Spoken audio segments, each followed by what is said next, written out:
A'udzubillahi minasyaitonirrajim. Bismillahirrahmanirrahim. Assalamualaikum warahmatullahi wabarakatuh. Alhamdulillahirabbil alamin. Segala puji bagi Allah yang telah memberikan kita kesehatan, kesempatan, kemudahan dan keberkahannya sehingga kita bisa belajar bareng di video catatan tukang sipil. Selawat dan salam kita sajikan kepada Nabi besar Muhammad SAW karena berkat beliaulah yang telah membawa kita dari alam jahiliyah ke alam yang penuh dengan ilmu pengetahuan sampai saat ini. Seperti biasa, sebelum kita memulai, kita berdoa menurut kepercayaan masing-masing agar pengajaran kita menjadi lebih berfaedah dan mudah dipahami. Bismillahirrahmanirrahim. Rabbi sahri sadari wa yassirli amri wahlul 'uqdatam min lisani yafqahu qawli. Rabbi zidni ilman warzuqni fahman. Amin. Alhamdulillah. Pada video kedua ini kita akan membahas tentang bagaimana cara mengatur standar perencanaan di ETABS. Pertama, kalian pastikan kalian sudah membuka file ETABS-nya. Kedua, untuk memulai pengaturan, kita pilih dulu icon new model. Kita klik nih, klik kiri.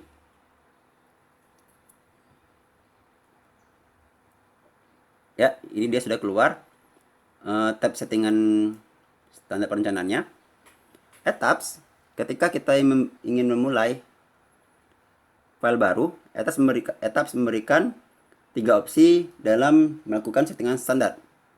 Pertama, ETABS memberikan opsi kita menyeting berdasarkan settingan bawaan program.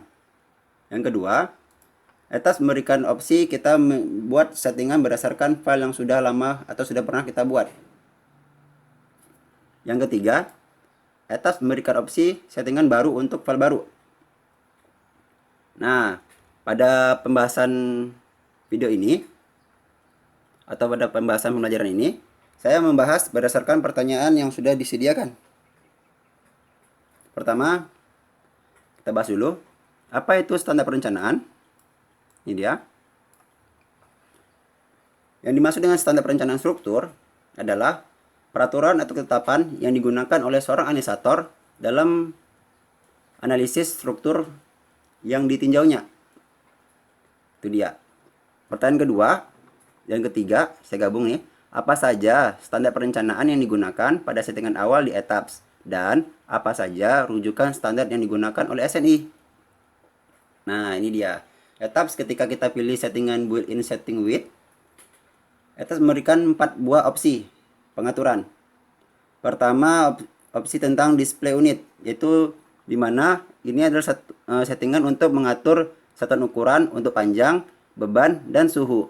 Indonesia, di sini kita menggunakan opsi metrik SI.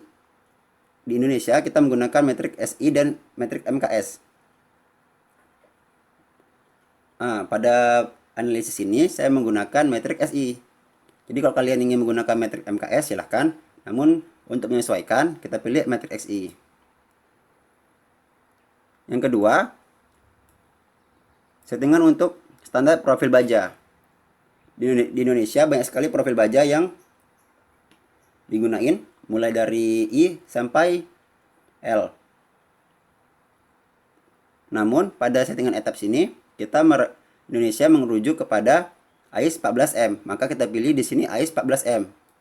Untuk perlu diketahui bahwasanya AIS 14 itu ada 2 opsinya, AIS 14 aja dan AIS 14M. M di sini menandakan notasi untuk matriks.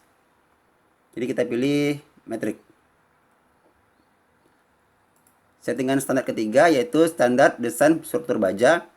Pada tahun 2020, SNI menggunakan SNI 1729 tahun 2015. Dan rujukan daripada SNI 1729 tahun 2015 adalah peraturan AIS 360/10. Maka di sini kita sudah sesuai dengan AIS 360/10. Yang keempat yaitu peraturan desain struktur beton bertulang di Indonesia pada tahun 2020 menggunakan SNI 2847 tahun 2013. Yang mana peraturan ini mengacu kepada peraturan ACI 318/11. Jadi inilah 4 buah standar perencanaan yang kita atur. Yang keempat, pertanyaan keempat di sini, apa manfaat dari mengatur settingan standar perencanaan desain ini? Ya. Jadi manfaat daripada settingan standar ini kita eh, lebih mudah lah, lebih mudah menentukan bahwasannya desain kita ini mengacu kemana gitu. Contohnya, ketika kita dipertanyakan oleh owner, Pak, ini kita ngacu standar mana gitu. Oh, ini kita mengacu pada standar Indonesia. Yang baru apa yang lama? Yang baru. Nomor serinya berapa? 2847 tahun 2013. Karena kita berhubungan dengan batuan bertulang. Jadi, ketika kita settingan di sini di awal, kita ketika kita setting di awal, kita bisa terhindar daripada sifat lupa dan memperjelas kemana arah daripada perencanaan kita gitu. Kemudian yang kelima, nah ini dia, ini penting juga nih. Kapan kita menginputkan data atau settingan standar lainnya seperti beban statik, beban gempa, dan baja tulangan. Nah, jadi kapan kita menginputkan itu ketika kita ketika etap meminta standar tersebut. Contohnya ketika kita ingin mengatur atau ingin membuat beban gempa statik ekivalen, dia etap meminta peraturan yang gempa ini mengacu kemana gitu. Kemudian ketika kita ingin membuat baju tulangan itu juga kita tinggal atur aja sesuai dengan kebutuhan. Jadi intinya di sini kapan kita menginputkan itu ketika kita berada pada tahapan tertentu. Jadi etap meminta peraturan ketika tahapan yang kita gunain. Jadi nggak langsung sekaligus di awal gitu. Selanjutnya di sini kita masuk ke bab 17.2.2 di mana judulnya itu yaitu mengatur geometri struktur. Nah, jadi balik kemari lagi. Settingan yang tadi ini seperti inilah settingan untuk mengatur standar perencanaan. Kemudian kita pilih OK. Jika kalian ada yang ingin ditanyain, silakan chat personal boleh atau chat lewat Gmail juga boleh. Ini adalah tabs. Nah, ini dia. Ini tabs yang juga sangat penting di awal nih. Ini adalah tabs di mana settingan untuk mengatur geometrik struktur. Ya, kita bahas dulu tentang keterangannya. Apa yang maaf, ini tulisannya salah nih. Apa yang dimaksud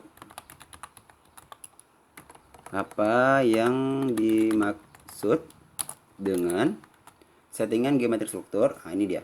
Jadi, yang dimaksud dengan settingan geometri struktur adalah settingan yang mengatur tentang ukuran gedung berupa jumlah garis as, jarak antar garis as, kemudian jumlah antar lantai dan tinggi antar lantai. Itu dia. Kemudian di sini ini dia. Saya sudah menyiapkan contoh daripada data struktur geometriknya, yaitu sebuah gedung sederhana. Nah, ini bentuk 3 dimensinya, ini denah dan potongan. Ukuran gedung sendiri itu 10 kali 20 meter, 10 untuk lebarnya dan panjangnya 20. Kemudian jumlah lantai yang ditahan adalah 4 lantai, mulai daripada lantai 2, 3, 4, dan atap. Ingat jumlah lantai yang ditahan ya. Kemudian jarak antar lantai dari lantai 1 ke 2, 2 ke 3, 3 ke 4, dan 4 ke atap itu masing-masing 4 meter. Sehingga tinggi total gedung adalah 16 meter. Langsung saja kita input ya. Yang pertama, number of grid lines in x direction adalah jumlah garis as arah x. Lihat di sini. Sumbunya kita perbesar. Ini dia. Sumbu garis as arah x yaitu sumbu yang ke arah kanan. Maka di notasi yang digunakan adalah notasi as alfabet A, B, dan C. Jumlahnya ada 3. Selanjutnya, number of grid lines in Y direction adalah jumlah garis as arah Y. 1, 2, 3, 4, 5, 6. Ada 6 buah. Kemudian spacing of grid in X direction adalah jarak antar garis as arah Y. Ini jarak garis apa? Ini adalah garis as arah Y, arah X, A ke B, B ke C. Itu jaraknya masing-masing 5. Kemudian yang keempat, spacing of grid in Y direction adalah jarak antar garis as arah Y. 1, 2, 2, 3, 3, 4, 5, 6. Itu masing-masing 4 meter. Sudah? Selanjutnya di sini adalah pengaturan tentang jumlah tingkat. Kita geser sedikit. Ya, ini dia. Number of story adalah jumlah tingkat yang ditahan oleh gedung.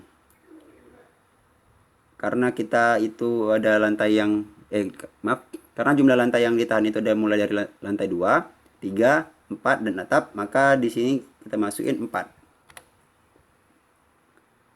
Selanjutnya, typical story height adalah tinggi antar lantai di atas lantai pertama. Nah, yang perlu diketahui, lantai pertama ini adalah lantai dasar. Tinggi antar lantai di atas lantai pertama yang ditahan maksudnya, itu dimulai daripada lantai 2. 2 ke 3, 3 ke 4, 4 ke atap. Jadi yang di sini tinggi antar lantainya adalah 4. Yang ketiga yaitu bottom story height.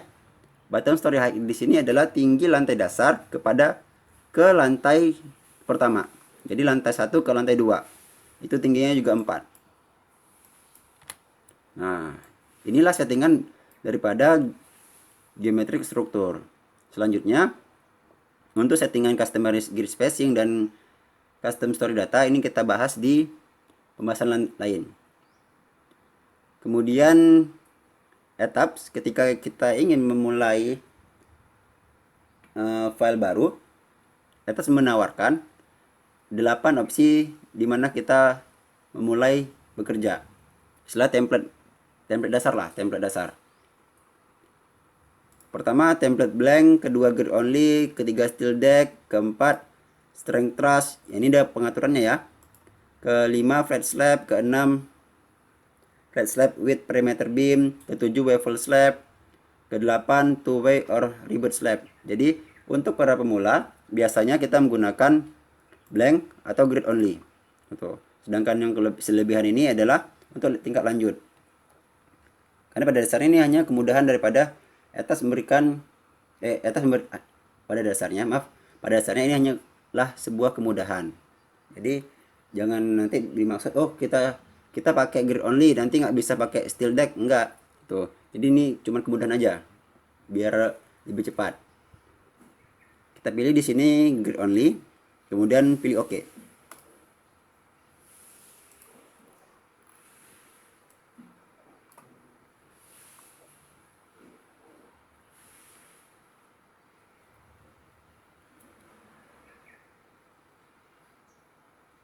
Harap tunggu sebentar.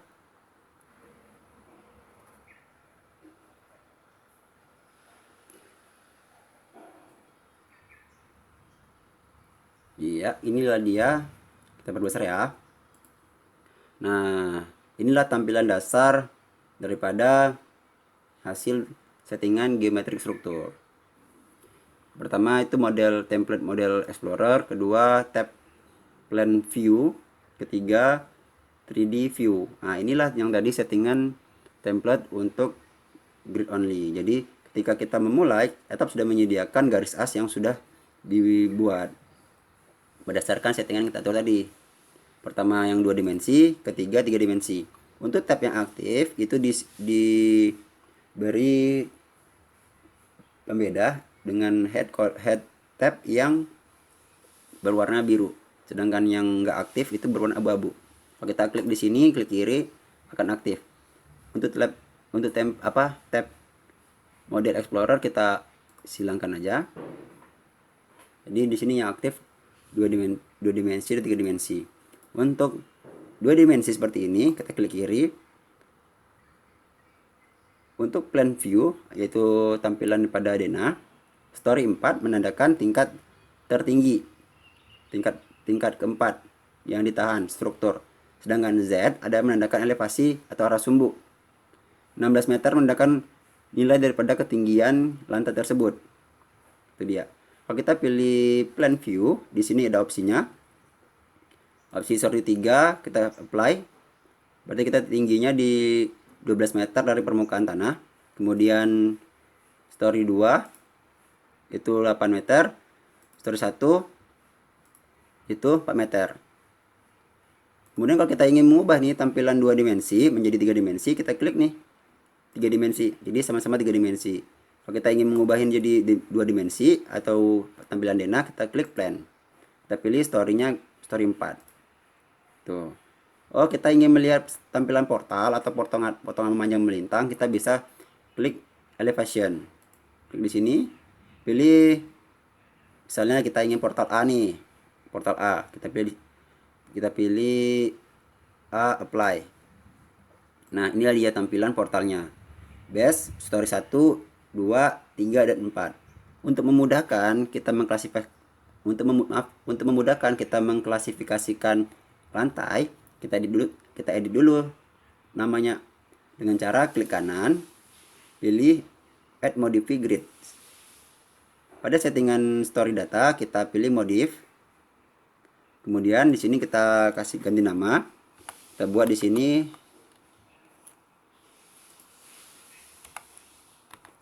lantai 1, lantai 2, lantai 3,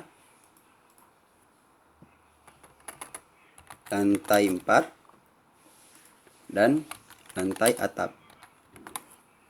Nah, ini dia. Untuk settingan, misalnya kalian ingin mengubah nih daripada ketinggian antar lantai. Nah, di sini kita edit. Misalnya 5 di sini, maka tinggi total gedung langsung berubah. Namun karena di sini kita nggak ada perubahan, kita buat 4. Untuk settingan ini kita bahas di tempat lain. Sekarang refresh view. Nah, udah langsung dia berubah. Itu dia. Kemudian kita pilih OK. Oke lagi. Kemudian close.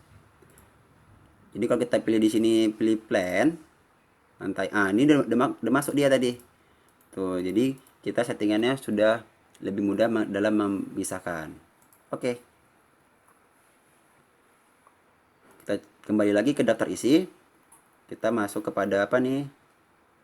Kita akan masuk kepada pembahasan membuat mutu material. Jadi pembahasan pada video ketiga itu adalah membuat mutu material. Sehingga pada video kedua ini kita sudah di akhir. Maaf, jadi agak grogi nih. Jadi itulah pembahasan pada video kedua. Yang pertama kita membahas tadi yaitu standar perencanaan. Kedua, kita mengatur geometrik struktur. Jika ada kekurangan atau saran yang ingin disampaikan, silakan komen. Dan bisa chat secara personal atau bisa chat lewat Gmail dengan alamat Gmail tukangsipil01@gmail.com. Lebih dan kurang saya mohon maaf. Assalamualaikum warahmatullahi wabarakatuh. Terima kasih.